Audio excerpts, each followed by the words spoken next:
This is the 86 Podcast, where we're talking everything hospitality with your host, Richard White. All right, let's get started.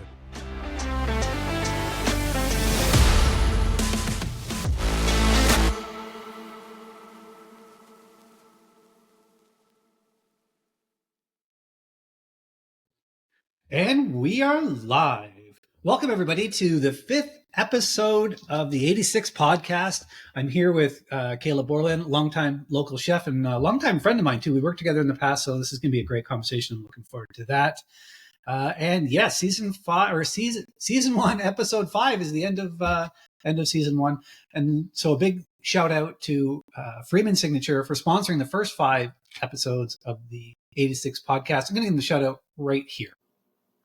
Freeman Signature is Canada's first and only true national food service focused sales and marketing agency. With over 95 years of experience representing top quality brand name products, their dynamic team will meet and exceed your expectations. All right, and we're back. Caleb, how you been? Great, man. Great. Are you as busy as I am? Yes. The world is a busy place. I feel like food service has just like dumped everything on. Do you wear like multiple hats? Now, I feel like I wear a lot of hats. Are you wearing a lot of hats? I feel like that as well. And I feel that the demand for our services is rapidly increasing constantly. I see you're wearing a really fancy Apple Watch. How does technology play into you managing the just onslaught of stuff coming at you every day? You know, I can keep up. It's easier to respond to things, but then when you don't respond in a timely fashion, people panic. So I feel like it's a double-edged sword in the sense that people are so used to constant communication that if you take a couple hours for yourself, the world goes into panic. Yeah, so a hot shower, a long bathroom break. It becomes an anxiety trigger point, does it? Absolutely. You just hear the bing, bing, bing. Bing, bing, bing, ring, That's ring. good stuff. I have you on the show today because I really want to talk about food trends. And I know, and I've mentioned on the show in the past that you travel a lot across the country, east and west, and you spend a lot of time in restaurants. If you look at your social media feed, it looks like the art culinaire of food service. Like You also might think I have shares in some restaurants, which I don't. I would, let's give a shout out to the Bicycle Thief in Halifax. I've been there myself. I love it. Great restaurant. Spent a lot of time there. Consistent food, and it's exactly what you'd want if you're in Halifax. It's what you're looking for. Yeah, I keep getting you to try Studio East when you're out there, and you keep sticking to the old faithfuls downtown. Eh? When I find something I like, I'm a creature of habit. We're gonna have to get you out in the suburbs there. That's for darn sure. So I did some digging around. I'm not gonna lie. I like to do a little bit of research on not only people, but I don't need to do any research on you. I've known you for so long. But I did a little bit of research on our topic today, and I came across a couple of articles, one written by Nestle Food Service of all people. And you know what, considering they're in all elements of food service, not necessarily fine dine, but definitely mass feeding and consumer products. And then big shout out to Restaurants Canada, Menu Magazine. These guys are great. A lot of access to good quality research there and data, but also some great writing. So Restaurants Canada, hey, give me a shout out. I'd love to have you on the show. So, I think a lot of people talk about food trends and they come up with like a list. They're like, well, quinoa and ancient grains are in right now. And how do we get that onto your wing menu? Food trend should almost be buzzword. It's like buzzword. So there's something that sticks, usually for a year or 2 years, and then you see it come in, hits its peak, and then fades out. But it's also like, it's got to be on brand for your restaurant. I make a riff on ancient grains and quinoas, you know what I mean? But if you are Arby's, like you're not, or you're Wendy's, or, you know what I mean? These are not things that are necessarily going to capture you, and it's not for you to be captured. So I feel like people read these lists of trendy ingredients and then they look at their own menus like, oh, damn, I'm not trendy anymore. Well, that's not necessarily a bad thing, is it? Not really. So like back in my sales days when I was a street rep for a distributor, I used to have restaurants I would call Ricks. So that was my fun term. I would call a restaurant that had a restaurant identity crisis. So you didn't even know why you went there, what you were going there for. So one I can use as an example is the Keg. The Keg is a steakhouse. You go there for a steak. Yeah. I mean, they do have their accoutrements and different things they add on. And, you can get a piece of fish there. You can get chicken wings. But 90% of people, I would hazard a guess, are going there for a steak if they're going to the Keg. A vegan, it's not their first choice to go to the Keg. They do have vegan options, but I don't think that that is where they're like, I'm going for dinner tonight. It's just like accommodating the guests at the table. Yeah. So a lot of restaurants, they just want to have something for everyone on the menu, and then they become like, what are they known for? What is their signature dish? Like, you don't know. They lose sight of what they're actually trying to achieve. My wife Kim and I were just with you in St. John's, Newfoundland, and on an afternoon off, we went whale watching, and on the way back, we found this relatively roadside shack-ish fish and chip restaurant. So of course, I'm going to go in and have the halibut and chips, of course. Sign on the menu, like on the wall, like a chalkboard sign on the wall says, hey, try our nachos. We now have nachos. And Kim loves nachos. And I hand make everything. She's like nacho, clean. She's a nacho connoisseur. She is. She knows her nachos. And of course they're shitty, right? There's just no doubt about it. And she's like, damn it. And I'm like, why would you order off brand in a restaurant? She says, well, they put it on the chalkboard. You do it to yourself, right? Like, so she saw it, she wanted to try it, she loves nachos. I remember there's a breakfast chain in Ontario. I don't know if it's nationwide, but I actually went out for breakfast with some people and I didn't feel like breakfast, so I ordered a hamburger, and I can tell you it's the worst hamburger I've ever had in my life. But I set myself up for it. They're known for, their eggs and their bacon and stuff like that, not a hamburger. Yeah. Is it coming out of a box or whatever? Yeah. It's not that great. So I pulled this off the Nestle website because they really took a different approach to looking at food trends, and they weren't talking about more of an economic way of it. So I'll read you what they wrote here. They said, population shifts, rising prices, and consumer consciousness towards diet and sustainability greatly influence how Canadians engage with food and beverage outside of their homes. These forces can shape consumer behavior in the Canadian food service industry, impacting their choices and preferences.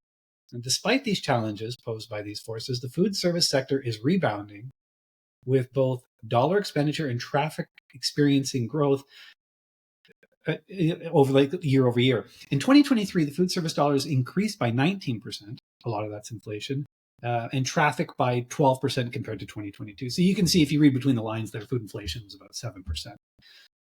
How do you feel like when consumers go to restaurants, given inflation, given, everyone's got less money, but, we still desire to go out. Like, how do you think that sustainability and price affect how people order their dinner? I would say the biggest thing right now with restaurants, so, we don't like to use the R word, but, money is tight in Canada, and dining out is one of the last things people will give up. Buying a house or buying a new car is something, they will kind of like wait on, but dining out is, they're looking for an experience. So when they go out, they're not looking, in my opinion, they're not looking for cheap and cheerful. They're looking for a quality meal or something that is of value. And they're looking for substance and something different. Yeah. So Nestle goes on to summarize at the end of the statement. They go, food service operators should offer cost-effective options without compromising quality to attract and retain customers. I feel like, I know you're going to jump in here. I just want to say one thing. Quality trumps everything in the restaurant. 100%. And people are of the mindset that if they serve a less quality product and give a better price, I mean, it's better for the consumer and for them, they're making more money. But at the end of the day, if they served a higher quality product, they may sell more because people will know that product's quality and charge a fair price and make your same money. My big thing is I'm very skeptical. So I do travel a lot. And if I see something that is too inexpensive, I won't order it, just based on the fact that the price in my head doesn't compute and it's too low. Example, if I see a strip loin steak on somebody's menu, and a lot of restaurants will like to package their special with a soup or salad to start, you get your strip loin and a side and then possibly a dessert. If that is under $20, that alarms me. Like, that scares me. Like, how many birthdays has the strip loin had after it's been frozen? Like, there's a lot of questions I have that, most wait staff wouldn't be able to answer. So I just avoid it. Yeah, I think that's a good one. I want to give a shout out to Chuck's Roadhouse, because they have a really great way of trying to keep, food prices down and quality up. And yeah, you can go in there and get a $25 T-bone. But I change my expectations when I see that. I know if you're going to have a big T-bone that's $25, it's going to be paper thin. And therefore, if I order it medium rare, it's not coming out. It was medium rare when it came off the grill, but not when it went under the heat lamp. So I think you can change your thing there. This is a bit of a narrative with the difference between food service and retail. You see a lot nowadays where you go to the grocery store and you're seeing food service branding, like restaurants, whether it's Swiss Chalet or Benny or whatever, you're starting to see their branded products on things in the restaurant or in the grocery store. I can tell you from straight up fact that in everything that I've sold in my life, the in-store versions, the food service provided version of the food is way different in quality than the retail version. I'll give you an example of this is when you go to the grocery store and you pick up what is traditionally a food service brand of Roadhouse or whatever style chicken finger or chicken wing, it pales sharply in comparison. They make different products for this. 100% it would be a different product. I would say food service has a higher standard, a higher quality standpoint where they want it to be, more whatever the protein may be in the box. They would want more of the protein, and it's going to be a more consistent product. I think a lot of products you may find in the grocery store, and I can only speak to ones that I've tried. Yeah. They may be heavily breaded or massaged in other ways to bring the price down, right? They want that attractive price point. Box is obviously smaller, and it's usually that $10 ticker, $15 ticker number is what they're trying to stay under. So, you can only fit so much product in a box for under that pricing, right? Like that dollar amount. I'm going to go way off topic here, and I want to talk about something that nobody talks about. And you hear about in the news every day. And I listen to people on newscasts and podcasts and stuff like that talking about how grocery stores price gouge and everything like that. And it is so true, but they don't understand how and why. If you look at that restaurant's food, like getting food like from your factory into a restaurant costs you so much less than going to the grocery store. It's not the store level or top line margins that are affecting the price. It's all the earned incomes in behind it. When let's say you were going to make, Caleb's carrots, and you're going to come out with this product and you're going to put it in the marketplace, you're going to have to go to the major grocery retailer and you're going to have to pay a couple $100,000 in listing fees. To get it just to get it in the store. Just to even open the conversation. Then you're going to have to put out an ad, which when you guys get those flyers in the mail and you look at them and you read, on the front page, like, ooh, ground beef, $2.99 a pound. If you're looking at that, understand that little ad probably costs $30,000 to $60,000 depending on the product. For 1 week. So you have all that. Then you have warehousing fees, unloading fees, and then the dreaded, earned income amount of money that gets billed back. And the earned income also dictates your product placement within the store, right? So do you want eye level? Do you want to be, with the national brand? Where do you want to be in the store? And that, that is all involved in the cost. And you have to have a rep in there managing a planogram. It's an incredible thing. Food service is the exact opposite of that. If I put out, Richard's rhubarb into the market and I go to food service, I don't have to pay a listing fee. All I have to do is demonstrate that I can move somewhere between 5 to 10 cases a week to get a listing, for one. And the earned income, instead of it being 10 or 15, 30, 40% of the item, it's usually around 1 to 2%. So restaurateurs, although we are facing, food inflation, it's actual food inflation. With the grocery stores, because everything is so marked up from all the way along, there's so many different profit points in it. That they kind of take on more of the thing. So when you look at the grocery store and you look at those top line margins, that's such a small amount of it. The guy who operates the grocery store, let's say you've got an independent grocery store and they're selling a jar of mayonnaise for $9, and they're making $1 on that. The parent company made like $6 on that. Because they're making their money on the volume of the product. They're not making it on the individual sale. Yeah. And if you look at, the margins in retail, the margins are, easily, 40, 50, 60%, depending on the item inside or outside aisles. Whereas food service, total margins, you're usually in that low 30s range, top line margins in high single digits. Yeah. So it's a very different world. So the value, I think, for the consumer is definitely, at the restaurant level. I think you get hosed buying shitty products at retail. And talking about chicken fingers specifically, or chicken nuggets, or anything processed foods like that in the freezer, versus if you go to a restaurant and order a chicken finger, you're just getting hosed. This is something that kind of caught on more so than ever during COVID. Was I have customers of my own that buy product, and 4 kilos is a lot for what I sell, like for a household, but they repackage it and sell it to consumers. So it goes to people at homes, like at your house or wherever. It's not necessarily going to a restaurant. And his business has exploded with his home delivery, because people are realizing they can get a quality product at a very fair price.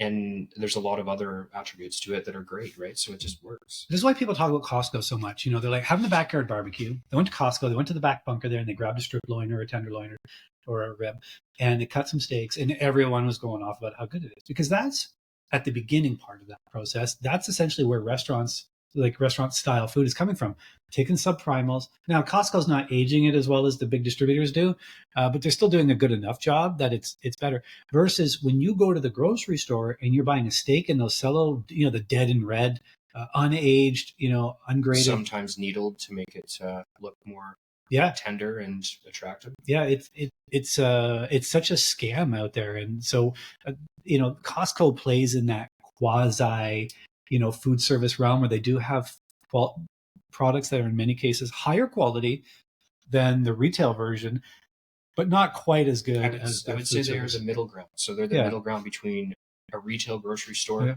and a food service distributor. They're kind of that in-between area where you can get the best of both worlds, really. And this is where, if you can find a food service distributor, like in Barrie, you can go to Stewart's and cash and carry some stuff. Chicken on the Run. I mean, he does the home delivery and everything. Like, it's great. MVR is another one and they carry the butcher shop steaks there, which are, in food service industry, they're not considered the highest quality. They're still good quality, but you can buy them there, like same as a restaurant would, and that is going to up your backyard barbecue game pretty big. You're going to be the champ on the block with a butcher shop in there. 100%. And they'll deliver to your home now. Because of COVID, they're like, for a $200 minimum order, we'll deliver to your home, because they've already got trucks running by it anyways, running around to every grocery store and restaurant in the country. So, and often buying in that fashion is a lot more feasible because you're not paying for all the packaging. So if you're going to buy a whole strip loin and cut it down yourself, I mean, to us, it's not hard to cut it down, but it's not really that hard to cut down a strip loin into steaks, give it a bit of trim, and you get, 14 steaks, 12, 14 steaks of it, instead of buying 12, 14 steaks individually on styrofoam. And MVR and Costco, coincidentally enough, have very similar earned income packages. They are all operating on about 10% markup. So that's fantastic. So they've got a situation where they're taking 10% like on earned income markup. So they're taking 10% off the top, right, for them to run their businesses, but their top line margins are very reasonable. So for me, the value for your dollar at these types of places are incredible. And now you can't just go in and buy from MVR. Like, you have to be a business. You have to show them, a business number in order to do that for tax purposes. But if you can get into a situation or know somebody who has a membership, by all means, go with them and see the difference in quality there. And I think that is an important thing. But back to food trends. So anyways, I was at Restaurants Canada again. Big shout out to them. I actually talk about ingredients now for a second. Talk about money. Let's talk about ingredients. Restaurants Canada Menu Magazine, great publication. You can go online and read it for free, or get it, if you're a restaurant, or you sign up as a member for Restaurants Canada, you get it. They say that the fastest growing entree on Canadian menus in the last year is the build your own bowl. Now, I agree with this. Not only are bowls trendy, but the option also provides a great opportunity for customization. These bowls often have global inspiration, with Mexican and Mediterranean being the two top flavors for the build your own bowl. The other global entrees on the rise in the past year include the burrito, the quesadilla, and they call them value meals or whatever, but I'm guessing they're just talking about when you started reading that, the first thing that came to my mind is every community, doesn't matter how big you are, has at least 2 Mexican restaurants. So they're popping up everywhere, and that is the start of build your own bowl. Yeah. Go in and make a burrito bowl or a burrito or whatever. Yeah, and furthermore, like even salad bowls, like I go to Freshie, and again, if you wanted to get back onto quinoa and ancient grains, hey, there's your opportunity. Beef salad entrees are showing growth on menus as well. And I remember the Beaver and Bulldog in Collingwood, a very famous restaurant there. I remember back in the day when I was a rep and introduced them to the way of, because they wanted to make steak sandwiches with the ribeye, but that top fat bit didn't work. So we would cut the spinalis off that and trim the fat down. So they were just serving the eye of the ribeye as their steak sandwich. It's the most tender part of the ribeye. And then I honestly believe it has more flavor than tenderloin. The spinalis. The eye. It's just a very tender, massage between the flavor nugget and the spinalis. It's whole, and it's edible. Like you can eat it. Like if somebody gives you a strip loin on a steak sandwich, you got that. You got that. Anyways, it has to be thin. You have to denude it, And so they had the spinalis major left over, which they would roast off, cut up, and put into like basically a steak Greek salad, just a beefed up Greek salad with more lettuces and stuff like that. And they'd put the steak and the feta cheese on it. And that was one of my favorite things to eat there of all times. And you look, fast forward a million years later, everybody's doing these steak based salads. I think that like we talk about restaurants and people are making healthier choices when they go out, but they want to make a healthy choice that works. Nobody wants to go out and have a house salad with tomato, cucumber, and onion. Like they want something outside the box. So throw some steak on it, throw some blue cheese. Don't be afraid to add a different ingredient, like beets. Look how popular beets are. Yeah. They're on everyone's menu on a salad in some sort of form. And with the way that food inflation has really leveled the playing field on some things, like chicken right now, cost per ounce for an operator on chicken is pretty much the same as cost per ounce for quality beef cuts. So now people are saying, well, hang on, I don't need to have that same old boring, take whatever salad we've come up with and add salmon, chicken, or shrimp to the top of it. They can say, hey, add some steak to that and make it really interesting. And then that opens the door to more flavors. Like throwing beets or blue cheese and fruit and different things into your salads, because beef can have different things in there. It can have nuts in there. You can have all these different things that go with beef. Absolutely. And I mean, it feels like 100 years ago now, I bought a cookbook called Culinary Artistry. Yeah. And there's no recipe in it. It's literally just you pick an item and it shows you 25, 30 things that go really well with the item. Yeah. And it shocked me, like things I would never think that go well with, say beef or with pork or with whatever is listed. Yeah. And it gets your mind going to create different dishes. That's interesting. In 86's platform, when we're giving people opportunities to customize their content, we have this color palette manager, and it takes complementary colors to augment your marketing collateral to give it a different look and feel. And when we wrote that code, we thought, wow, that's a really interesting way of looking at things. It really changes the image for people because, people's brands are so, rigid. And then when we offer them a different way of looking at their brand, like a different filter, I guess, of looking at their color palettes, it's interesting. I never thought of it as a food service. I think that's a great idea. So what was that called again? Culinary Artistry. It's a cookbook available probably, I don't know that Chapters would stock it or Amazon would have it, somebody. You have to know how to cook. That's the only thing. It's a cookbook that literally you pick the ingredient broken down, like you can do basil, whatever it may be. And it'll show you things that can like pair really well, even bolded points of like items that are like really pair. Oh, I like that. That's fantastic. Off food, let's talk cocktails for a minute. Like you and I, if you look at your Instafeed and you look at my Instafeed, when we travel, we love going out and having a cocktail. I'll give a huge shout out to Terre Restaurant makes some of the best cocktails in St. John's. What's your favorite one? Is it the Paper Plane or Negroni? Negroni for sure. Oh, see, mine's something nice. Oh, yeah. Yeah, it's funny. Special button in the computer, something nice. Yeah, I like to see that on menus. There are people riffing off that. I know that. I don't know if Terre invented that something nice concept, but it was the first place I was introduced to it, where it was just. It's a boggling thing for me. Like we travel to St. John's once a year together, and Chinched with Danny, some of the best cocktails ever. Portage, and Terre. 3 restaurants in St. John's, Newfoundland, and we're getting cocktails that are out of this world. And not only do they taste good and have pairings that you would never think of, the way they're presented. Yeah. St. John's. There are a few cities across the country, St. John's, Ottawa, Victoria, where the local scene is highly elevated, compared to the rest of the country. Adelaide Oyster Bar is another one of those great places in St. John's where you can go in and get super elevated cocktail experience.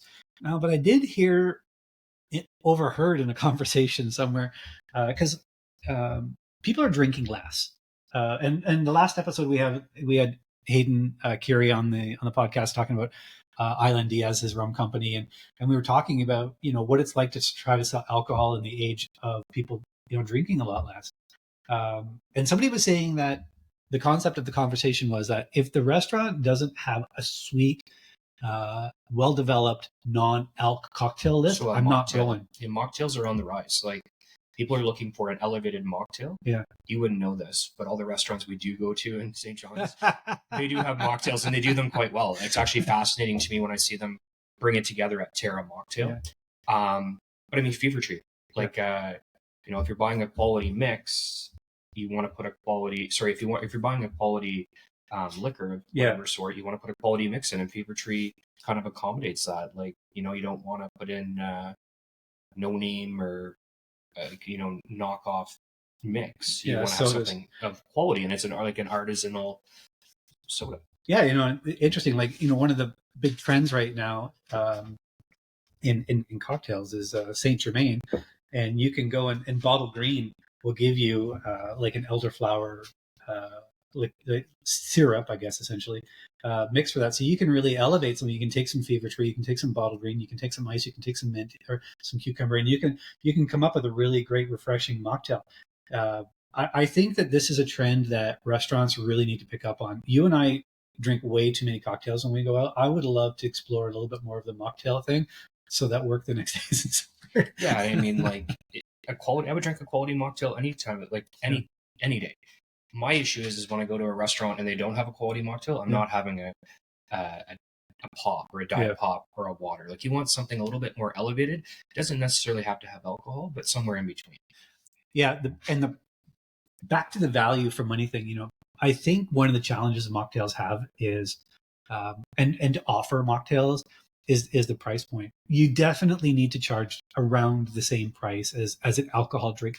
The cost of the actual vodka or gin or whatever that's in your cocktail is so low compared to the rest of what's in there. So when you go to a bar and a cocktail is $20 and a mocktail is 18 or 19, people say, well, just if it's going to be that much anyways, I want it to be alcohol in there. I think that that's a failed thought process. You need to understand that there is just as much flavor and craft going into that, and it's definitely worth the money. So I think that's a strange thing. Although my daughter, I picked her up from school yesterday, and she asked me to take her to Starbucks, and I go to Starbucks. I get a drip coffee. Like, it's $3.10 for a cup of coffee when I go there. We hit the drive-through.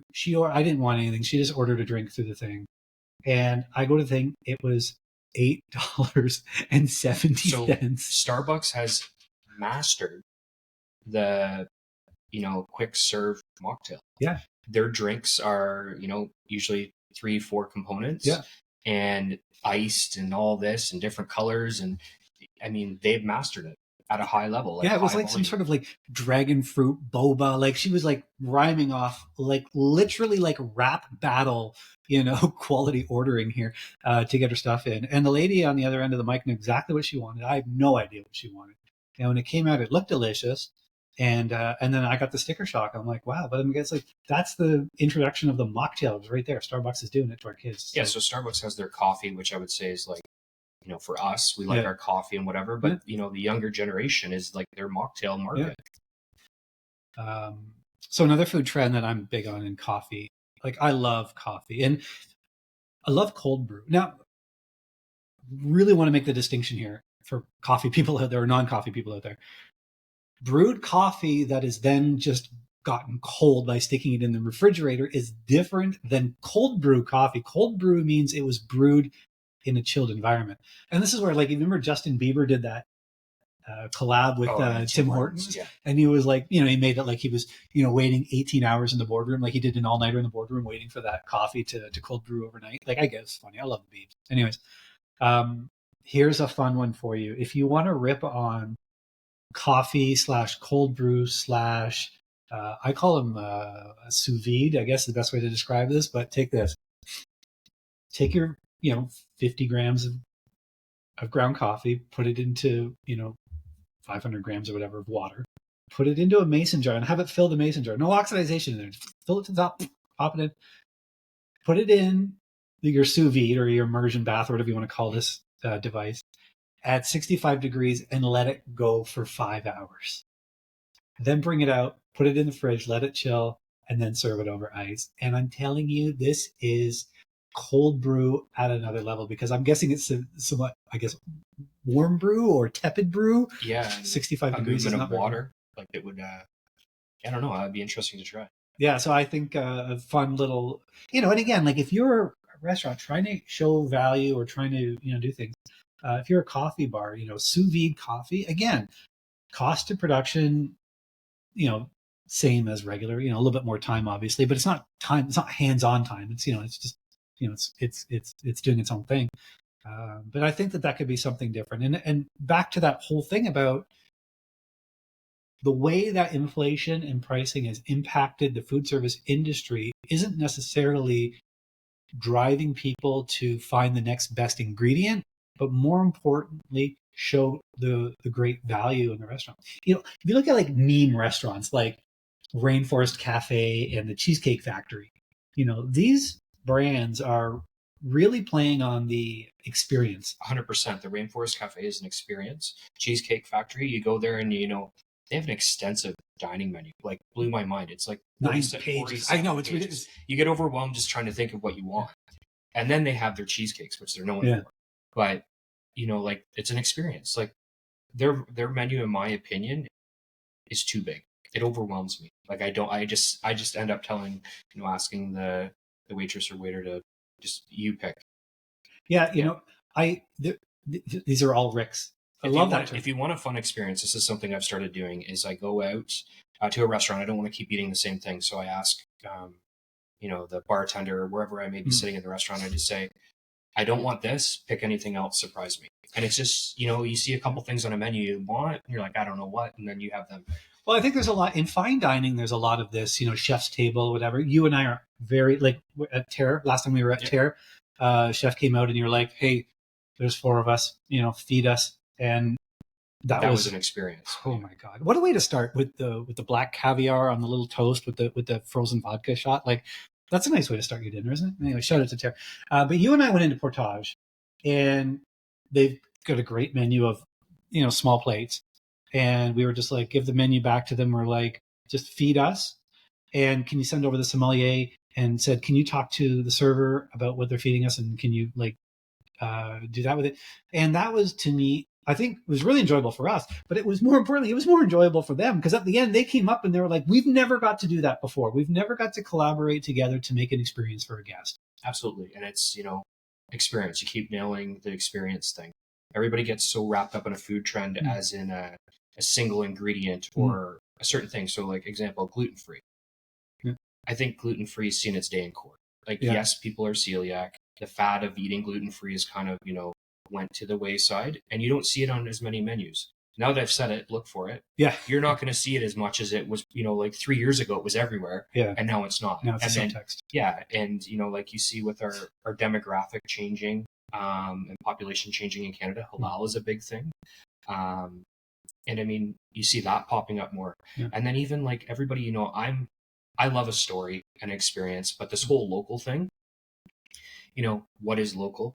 So you see, people will say local this, local that, whatever. That's great. But is it sustainable?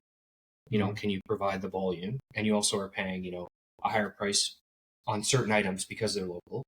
I mean, pick your items that you want to be local on your menu. But here's my question to you. Yeah. When was the last time you went out for chicken wings and asked where they came from? I don't think I've ever heard anyone say that. The fryer. Yeah. So like nobody asks the questions on certain items, right? So if you're a restaurant that is like a dining restaurant or a dining establishment that is, promoting that whole local experience, that's a different story. But when you're selling certain things at mass volume, nobody's looking to see where they came from. They just want to know their quality. Yeah. They want to know, that it has flavor, and it's a consistent product. Yeah.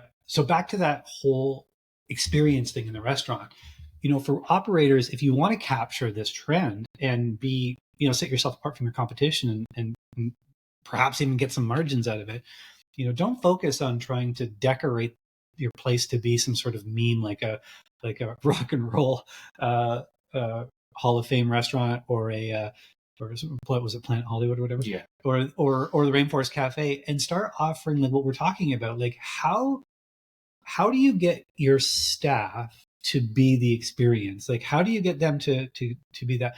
Offer them that ability. So when guys like us come into your restaurant, we're not interested in looking at the menu. Instead of saying, "Hi, can I take your order?" Be like, "Hey, do you want to eat what we eat?" You need to, give your staff the opportunity to give the experience to the customer. Yeah. So the staff need to be educated, versed with the menu inside and out. Mm-hmm. So they go from being a food transfer technician Yeah. to an experience agent or experience person, right? So there's a big difference though. There's a lot of food transfer technicians. They take your order and they bring your plate. Yeah. You want, I think people are losing sight of what an experience means. Is like, it's not the decoration in your restaurant, it's the food experience. It is. So, and technology is trying to solve some of the staff shortages out there by having these like automated like waiter things that roll around the restaurant and deliver your food to your table and all that. If all that restaurants are is a plate delivery system to your table, I think you've really missed the point. We've already solved that with Skip and DoorDash. And yeah, exactly. I can just stay at home in my PJs and order it in. Circling back to one of the earlier episodes, I talked about how important it is for your restaurant's trend to be the staff themselves. I did this thing at the Admiral's Post where I was talking to their staff about. I have to tell you something quickly funny about Admiral's Post. So Richard and I both know Admiral's Post from Collingwood from years when we met years ago. I was actually on Yellow Pages last night, just out of the blue, because I wanted to see if any new restaurants have popped up in the area. And Admiral's Post is still on Yellow Pages. Still listed. It popped up. I'm like, amazing.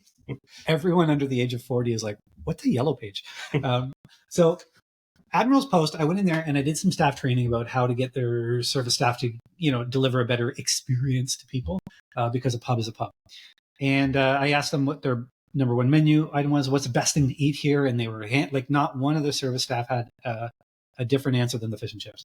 And I said, okay, great, what's the worst? And they were all as united as the best was the worst was this fish pie that Philip had concocted.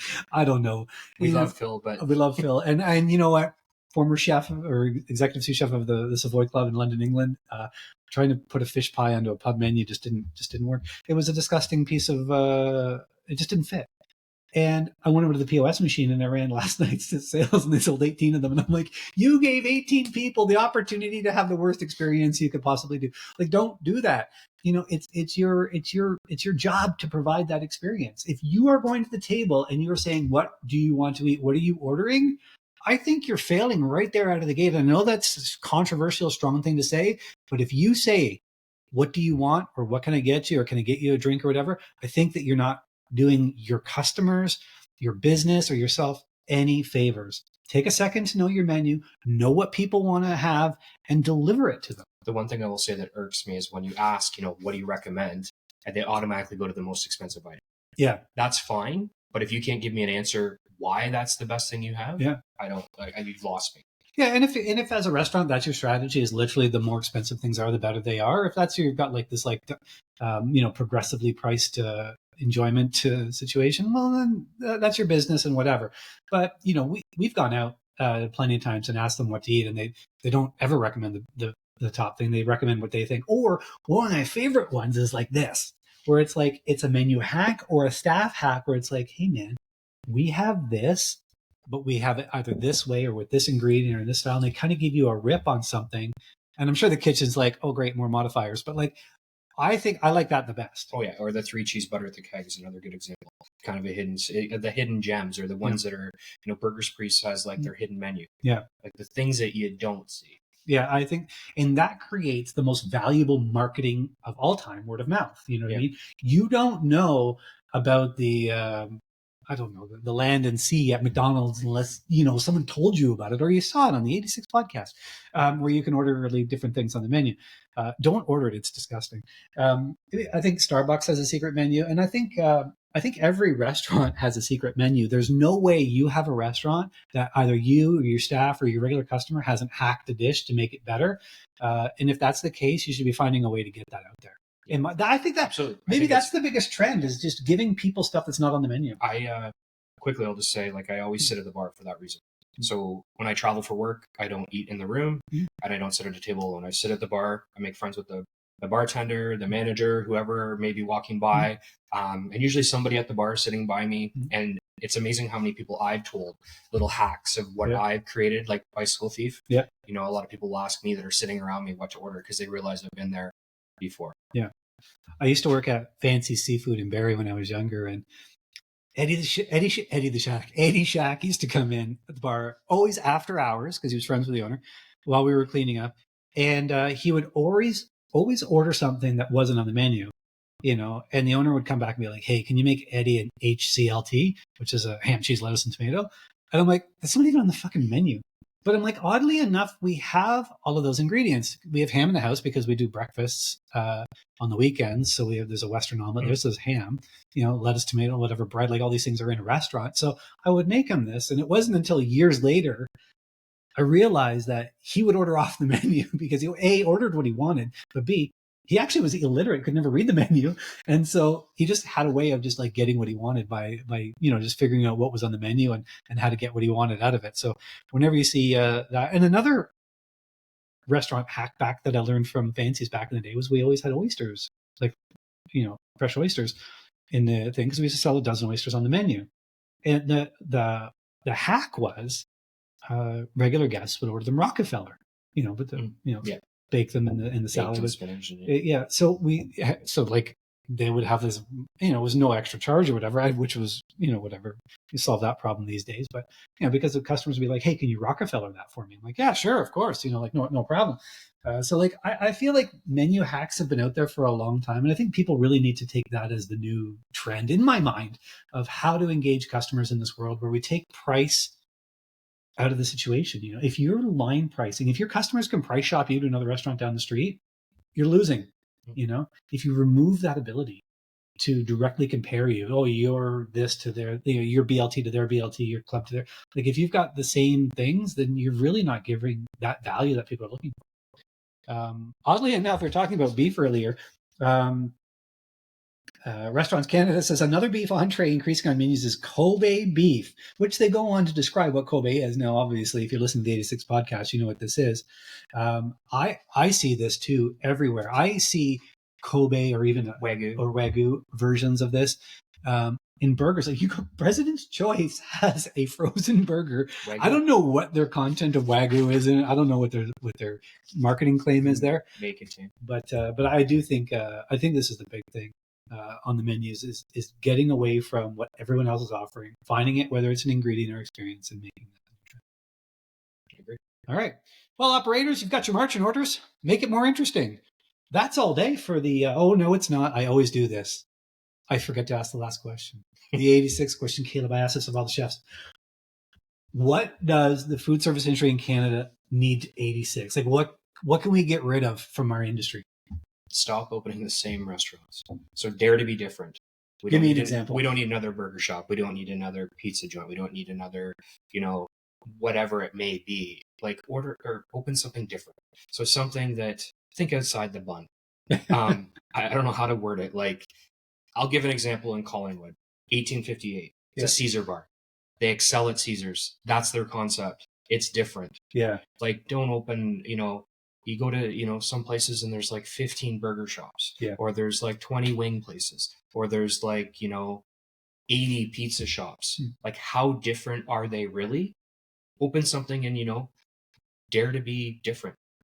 I agree. The Caesar bar in Collingwood, believe it or not, is packed. They actually have ropes out front to guide a queue for people to line up to get into this place. They have heaters for the winter. For when you stand outside. Because you have to wait outside, freeze your ass off to stand. But it's a different concept. Like Steve and Vanessa nailed it.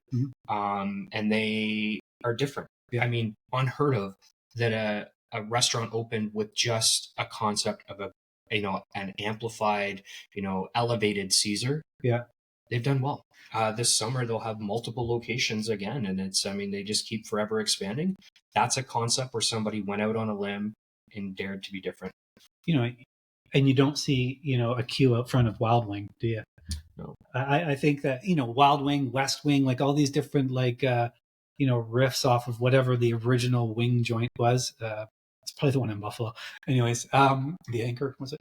But I think that dare to be different thing is what gives you the ability to be successful in the industry. Quit trying to recreate somebody else's success and you go out there and make your stand. And I'm not saying don't put have a burger, have a pizza if you want it, or have have chicken wings, have fingers. People love those things. Just dare to be different for your concept. Do a different kind of smash burger. Everybody has a smash burger. Do it different. Yeah, I agree. Let's get rid of the homogenizing of our industry and make it a little bit more interesting with more interesting ingredients. So yeah. All right, Caleb. Well, that's all day for episode 5 and the season finale of episode 1 of the 86 podcast. Couldn't have ended it on a better note. Thank you, sir. Until next time, where we will have season 2, we'll have more guests. We have HR people to bring into the fray. We've got a food truck guy lined up, a food truck genius lined up for season 2. We've also got tipping culture is going to come into the fray. I know I've had a hard time with my Australian guest getting her onto our time zone, but she will be joining us to talk about when you should and should not tip. And it's going to be shocking of what your new marching orders for tipping are going to be. I can't wait to hear that one, to be honest. That's going to be great. Yeah. All right. Thanks, Caleb. Great time. Thank you.